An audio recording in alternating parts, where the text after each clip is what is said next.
Sarah lived in a small blue house with a garden full of sunflowers. Her neighbor, Mr. Henderson, lived next door in a house painted a cheerful yellow. He was a kind man with a friendly smile and twinkling eyes. He was 60 years old, with hair as white as cotton. Sarah had known him for many years. He always looked after her. Mr. Henderson loved to garden. He spent hours trimming his hedges into perfect shapes and planting colorful flowers. Sarah often watched him from her window, admiring his green thumb. She was a bit younger than him, but they were good friends. They had a special connection. When Sarah first moved in, she didn't know anyone. Mr. Henderson was the first to welcome her. He brought her a plate of warm cookies and offered to help her unpack. From that day on, he was always there for her. He helped her with her groceries. He fixed her leaky faucet. He even watered her plants when she went on vacation. Sarah appreciated his kindness more than words could say.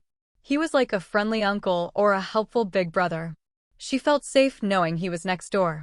He was always ready to lend a hand or offer a kind word. She felt lucky to have him in her life. Their houses were close, and so were their hearts. On this particular sunny afternoon, Mr. Henderson was outside, carefully shaping his rose bushes. He hummed a little tune as he worked, the scent of roses filling the air.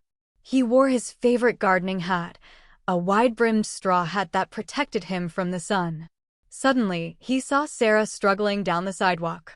She was carrying several heavy bags of groceries. Her arms were full, and she looked like she might drop them any minute. Mr. Henderson immediately stopped what he was doing. He put down his gardening shears and hurried over to help. "Sarah, let me give you a hand with those," he said, his voice warm and friendly. Sarah smiled gratefully. "Oh, Mr. Henderson, that would be wonderful. They're heavier than I thought." Mr. Henderson chuckled. "You know, I'm always happy to help." He took several of the bags from her, easily carrying them with his strong arms. He had always been a strong man, even at 60. Together, they walked towards Sarah's house. Mr. Henderson made small talk, asking about her day and the delicious things she was planning to cook. Sarah chatted back, relieved to have the extra help. It was such a relief. She didn't know what she would have done without him. He was always there for her, a true friend and neighbor. This was just one more example of his unfailing kindness. It was simply a part of his nature to assist when needed. The kitchen was Sarah's favorite room in the house. Sunlight streamed through the window above the sink, warming the yellow walls. Usually, it felt bright and airy, a place for happy cooking and cheerful chats. Today, however, it felt different. As Mr. Henderson stepped inside with the last of the grocery bags, the air seemed to thicken. The room felt smaller, the quiet more intense. The smell of cinnamon from a recently baked apple pie lingered in the air, adding to the strange, almost heavy atmosphere. He placed the bags on the worn wooden table in the center of the room. The table had been Sarah's grandmother's, and it held many memories. Usually, Sarah would immediately start unpacking, bustling around with energy. But today, she just stood there, a little too still. The quiet pressed in on them. The only sound was the gentle ticking of the old-fashioned clock on the wall. It was a comforting sound, usually, but now it seemed to amplify the silence. Mr. Henderson felt a faint unease. The air was warm, almost stifling, despite the open window. He couldn't quite put his finger on it, but something felt different, a subtle shift in the familiar comfort of Sarah's kitchen.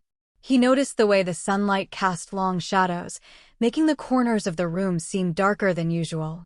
It was a cozy space, but today it felt a little too close, a little too intimate. Breaking the silence, Sarah suddenly hopped up onto the kitchen counter. It was an unexpected move, one that Mr. Henderson certainly didn't anticipate. She perched there, her legs dangling slightly, and then slowly crossed them at the ankles. The movement was deliberate, almost theatrical, and it added to the strange tension in the room. Mr. Henderson felt his eyebrows rise in surprise. He had never seen Sarah act like this before. She usually had both feet firmly planted on the ground. Her eyes, usually bright and cheerful, seemed different too. They were fixed on him, and there was a softness in them he hadn't noticed before. She took a breath and then, in a voice barely above a whisper, she spoke. "You always take care of me, Mr. Henderson," she said, her voice laced with a strange emotion. The words hung in the air, heavy with unspoken meaning. Mr. Henderson didn't know how to respond. He just stood there, frozen in place, unsure of what was happening. Sarah didn't move. She simply watched him, her eyes filled with a mixture of gratitude and something else he couldn't quite decipher. The silence stretched on, thick and uncomfortable. The ticking clock seemed to grow louder, each tick a hammer blow against the quiet. He felt a sense of disorientation, as if he had stepped into a scene from a play he didn't understand. This wasn't the Sarah he knew. This wasn't the comfortable friendship they shared. Something had shifted, and he wasn't sure he liked it. A wave of conflicting emotions washed over Mr. Henderson. Confusion warred with a dawning understanding, a hesitant recognition of something he hadn't allowed himself to consider before. He took a small step closer to the counter, his heart beginning to pound a little faster. Was he misreading the situation? Was Sarah simply expressing her gratitude in an unusual way? Or was there something more beneath the surface, something that had been simmering unspoken between them for a long time? He studied her face, searching for answers in her eyes. He saw a vulnerability there, a yearning that tugged at something deep inside him. He had always seen Sarah as a friend, a neighbor, someone he felt protective of. But now, in this moment, he saw her in a different light. He thought back to all the times he had helped her, the small acts of kindness he had offered without a second thought. Had he inadvertently given her the wrong impression? Had his concern been misinterpreted as something more? He stopped moving forward, unsure of what to do. He knew he had to tread carefully. He didn't want to hurt Sarah, but he also couldn't pretend to feel something he didn't. This was a delicate situation, and he needed to choose his next words and actions wisely. He didn't want to ruin their friendship. The warmth of the room suddenly felt stifling, and he felt a bead of sweat trickle down his temple. Sarah hadn't always had an easy life. Her parents had passed away when she was young, and she had spent many years feeling alone. She had worked hard to build a life for herself, but sometimes the loneliness crept back in, a cold shadow in the corners of her heart. She had never married, never had children. Her house, though filled with her belongings, often felt empty. She longed for connection, for someone to share her life with. She valued Mr. Henderson's friendship more than he could possibly know. He was a constant presence, a source of warmth and support in a world that often felt cold and indifferent. His kindness had become a lifeline, a beacon in her solitude. She knew, logically, that he was simply being a good neighbor, a good friend. But sometimes, late at night, when the house was quiet and the moon hung high in the sky, she allowed herself to dream. She dreamt of something more, something deeper, something that went beyond friendship. She knew it was probably foolish, a silly fantasy. But she couldn't help the way she felt. Mr. Henderson was a good man, a kind man, a man who always looked out for her. And in her heart, she hoped that maybe, just maybe, he felt something too. Perhaps she was reading too much into his actions, but she couldn't shake the feeling that there was a connection between them, a spark that could ignite into something more. Her vulnerability made her long for a deeper connection. Mr. Henderson wrestled with his thoughts. He cherished his friendship with Sarah. It was a comfortable, easy relationship, built on mutual respect and genuine affection. He enjoyed her company, their chats over the fence, the small favors they did for each other. But he had never considered her in a romantic light. He was content with his life as it was. He had his garden, his books, his quiet evenings. He valued his independence, his freedom to do as he pleased. He also knew that Sarah was vulnerable. He had seen glimpses of her loneliness, the sadness that sometimes flickered in her eyes. He knew she had been through a lot, and he wanted to protect her. But he couldn't allow her vulnerability to cloud his judgment. He couldn't lead her on, couldn't give her false hope. He knew he had to be honest with her, and with himself. He had to find a way to gently explain that he valued their friendship above all else, that he wasn't looking for anything more. It wouldn't be easy. He knew his words might hurt her, but he also knew that it was the right thing to do. He had to protect their friendship, even if it meant disappointing her. The thought of hurting her made his stomach clench. He just hoped he could find the right words to say. He wanted to preserve their bond, not break it. He didn't want to lose her as a friend. He took a deep breath, trying to gather his thoughts. "Sarah," he began, his voice gentle. I appreciate you saying that."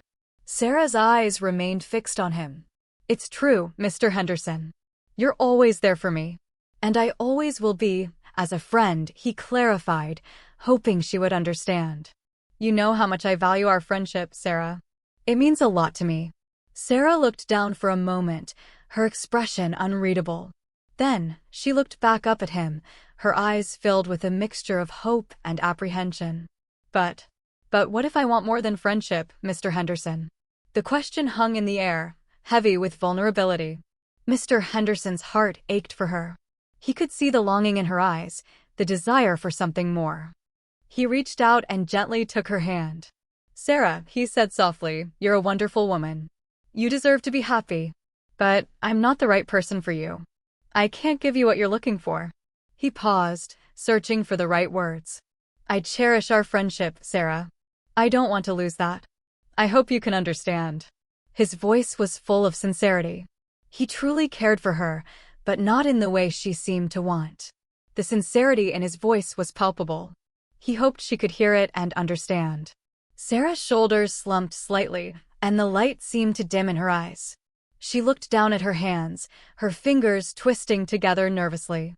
For a moment, she didn't say anything. The silence stretched between them, thick with unspoken emotions.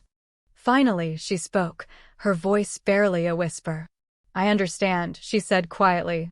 I just let myself hope for something that wasn't there." Mr. Henderson squeezed her hand gently. "Don't be too hard on yourself, Sarah," he said softly. "It's natural to want to be loved, to want to share your life with someone.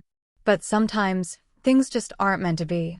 He released her hand and stepped back, giving her some space. "I truly value our friendship, Sarah," he repeated. "You're a wonderful person, and I'm lucky to have you in my life.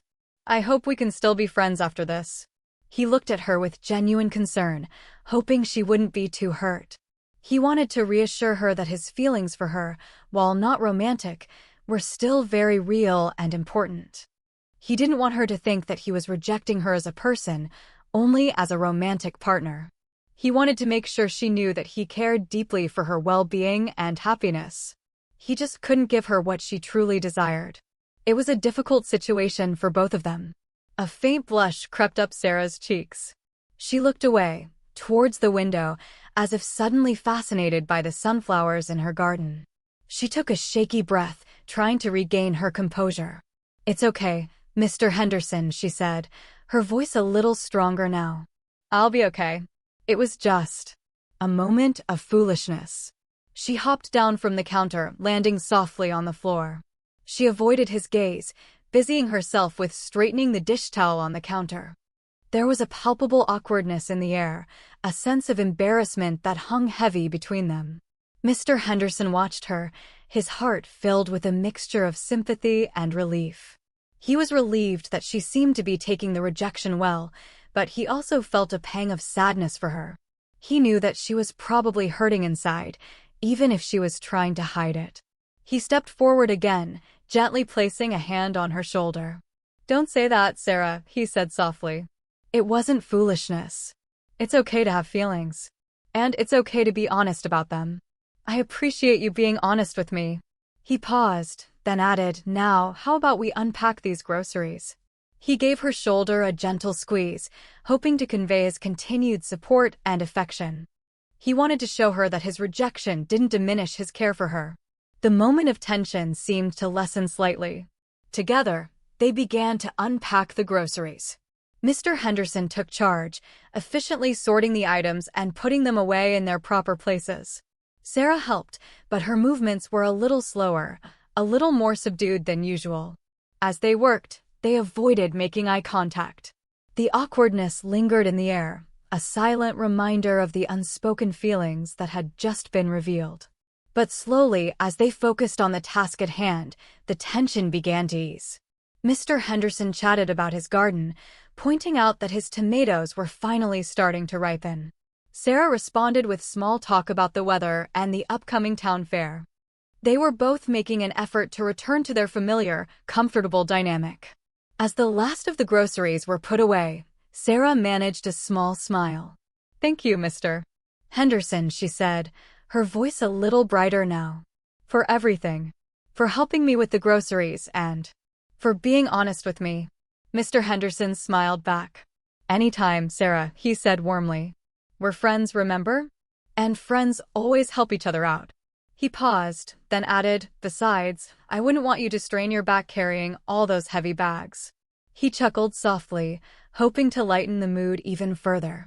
He wanted her to know that their friendship was still strong, even after the awkwardness of the moment. They stood for a moment, a shared understanding passing between them. They both knew that things wouldn't be exactly the same as before. There would always be a slight awareness, a lingering memory of the awkwardness that had passed between them. But they also knew that their friendship was strong enough to withstand it. They had built a bond over many years, a bond of mutual respect, affection, and support. A little awkwardness wasn't going to break that. Mr. Henderson cleared his throat. "Well," he said, forcing a cheerful tone, "I should probably get back to my roses. They won't trim themselves, you know." Sarah smiled, a genuine smile this time. "Of course, Mr. Henderson. Thank you again for everything." "Anytime, Sarah," he replied. "And don't hesitate to call if you need anything else. That's what neighbors are for." He winked, hoping to reassure her that he meant it. He wanted to show her that he was still there for her as a friend, no matter what. The shared joke served to lighten the mood considerably. It felt as though some weight had been lifted from the room. The air felt lighter, less heavy. It was a step back toward normalcy. Mr. Henderson turned to leave, but then paused at the doorway. He hesitated for a moment, then turned back to Sarah. "You know, Sarah," he said, his voice thoughtful, "if you ever need someone to talk to, about anything at all, you can always come to me. I may not be the right person to be your partner, but I'm always here to listen." He wanted to make sure she understood that his offer of friendship was genuine, that he wasn't just saying empty words. He truly cared about her well-being, and he wanted her to know that she could always count on him, no matter what. Sarah's eyes softened, and a small smile touched her lips. "Thank you, Mr. Henderson," she said softly. "I appreciate that more than you know." He nodded, satisfied that he had made his point. He gave her a final, reassuring smile, then turned and walked out of the kitchen, leaving Sarah alone with her thoughts. He hoped he had handled the situation with sensitivity and grace. He wanted to leave her feeling supported and valued, even though he couldn't give her what she wanted. As he walked back to his own house, he couldn't help but feel a little sad. It was never easy to disappoint someone, especially someone you cared about. But he knew he had done the right thing. He had protected their friendship, and that was the most important thing of all. Standing in her kitchen, Sarah watched as Mr. Henderson walked back to his yellow house. A wave of sadness washed over her, but it was mingled with a sense of gratitude. She was sad that her hopes for something more hadn't been realized, but she was grateful for Mr. Henderson's honesty and kindness. She knew that he had done the right thing. He had been true to himself, and he had respected her enough to be honest about his feelings. That was more than she could have asked for. She was also grateful that he hadn't rejected her completely. He had made it clear that he still valued her friendship, and that meant the world to her. She knew that things would be different between them now, but she hoped that they could still be friends. She couldn't imagine her life without Mr. Henderson in it. He was a constant source of support and companionship, and she cherished their friendship.